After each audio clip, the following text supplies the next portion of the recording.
Hi, my name is Mia Gill-Epner. I'm majoring in computer science at UC Berkeley, and I work for the Department of Defense, where I try to keep information safe.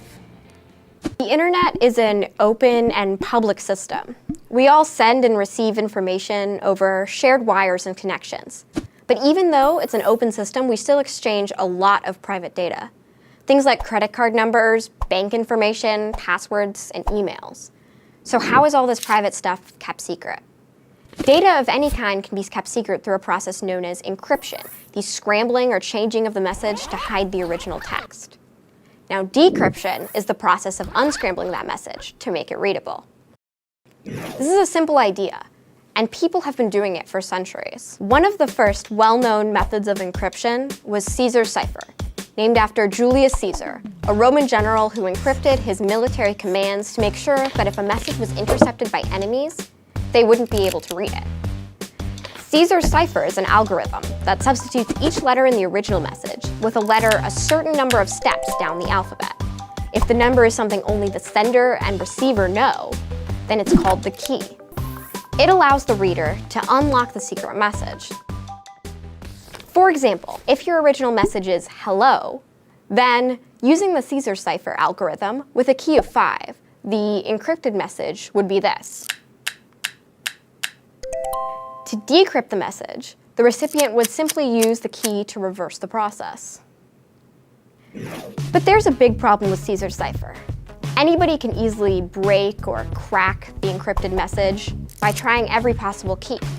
In the English alphabet, there are only 26 letters, which means you'd only need to try at most 26 keys to decrypt the message.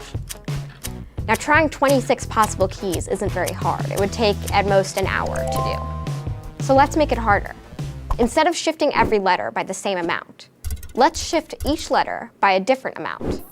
In this example, a 10-digit key shows how many positions each successive letter will be changed to encrypt a longer message. Guessing this key would be really hard. Using 10-digit encryption, there could be 10 billion possible key solutions. Obviously, that's more than any human could ever solve. It would take many centuries. But an average computer today would take just a few seconds to try all 10 billion possibilities.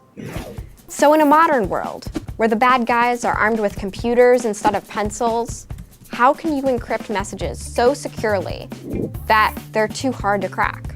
Now, too hard means that there are too many possibilities to compute in a reasonable amount of time.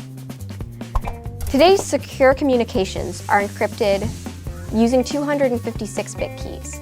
That means a bad guy's computer that intercepts your message would need to try this many possible options until they discover the key and crack the message. Even if you had 100,000 supercomputers and each of them was able to try 1,000,000 billion keys every second, it would take trillions of trillions of trillions of years to try every option, just to crack a single message protected with 256-bit encryption. Of course, computer chips get twice as fast and half the size every year or so. If that pace of exponential progress continues, today's impossible problems will be solvable just a few hundred years in the future, and 256 bits won't be enough to be safe. In fact, we've already had to increase the standard key length to keep up with the speed of computers.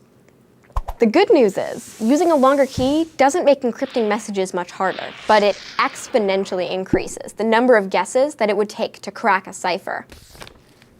When the sender and the receiver share the same key to scramble and unscramble a message, it's called symmetric encryption. With symmetric encryption, like Caesar's cipher, the secret key has to be agreed on ahead of time by 2 people in private.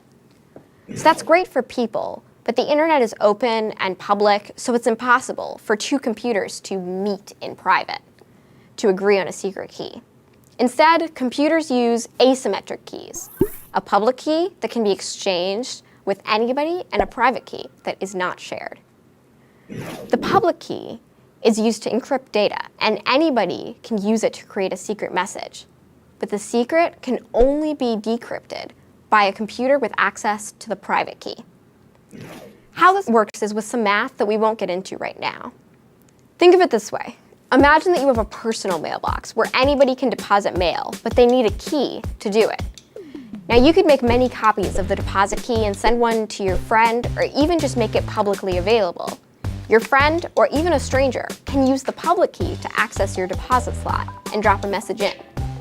But only you can open the mailbox with your private key to access all of the secret messages you've received. And you can send a secure message back to your friend by using the public deposit key to their mailbox. This way, people can exchange secure messages without ever needing to agree on a private key. Public key cryptography is the foundation of all secure messaging on the open internet, including the security protocols known as SSL and TLS, which protect us when we're browsing the web. Your computer uses this today anytime you see the little lock or the letters HTTPS in your browser's address bar. This means your computer is using public key encryption to exchange data securely with the website you're on. As more and more people get on the internet, more and more private data will be transmitted, and the need to secure that data will be even more important.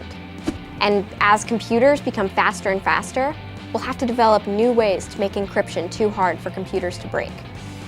This is what I do with my work, and it's always changing.